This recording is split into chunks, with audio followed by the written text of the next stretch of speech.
This week we read Parshat Pinchas, which follows directly on from last week's Torah portion. If you remember, the king of Balak had a question how to deal with the Jewish people. He hires Bilam to try to curse them. He's unable to curse them. And so now he gets the women of his nation of Moab, to seduce the Jewish men.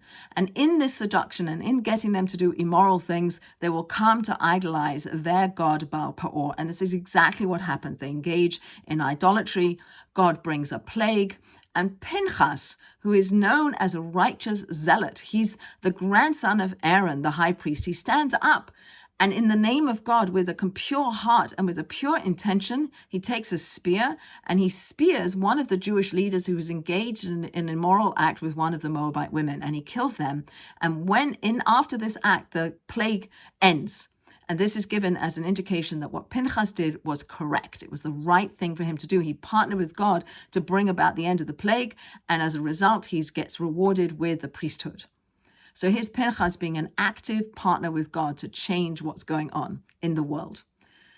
The next story I want to bring out is the daughters of Slavchad. Slavchad was a man who died in the desert, leaving only daughters, 5 daughters. So now, as the Jewish people are going into the land of Israel and we're portioning up the land according to the tribes, the tribal inheritance laws follow and include the men. It only goes to the men. And these daughters of Slavchad are very upset. They also want a piece of the land. They're also Zionistic. They also want to have a relationship with God in the land, with their own land. So they petition to Moses saying, we also want to have a piece of the land, and the inheritance from our father should come to us. And God answers, when Moses comes to him, God answers and said, they're absolutely right. We should change the inheritance laws. And the inheritance laws change such that the daughters now will inherit just as the sons do. So here's another act of change brought from below. And finally, we have, in this week's Torah portion, we have the commandment to bring an offering, to bring a lamb in the morning, and also a lamb in the evening, and another one in the morning, and another one in the evening. And we bring lamb every morning, every evening. And it's a consistency. We are faithful in our service. We're bringing this lamb as an offering, as bringing something of ourselves, as something that's connecting us to God, something that's bringing us close.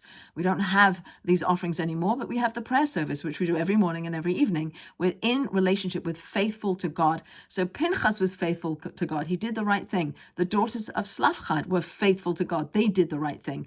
And when we do our service, when we do our prayers every day, and whether we feel it or we don't feel it, we're bringing ourselves. There's something about this faithful consistency of our service that we're doing.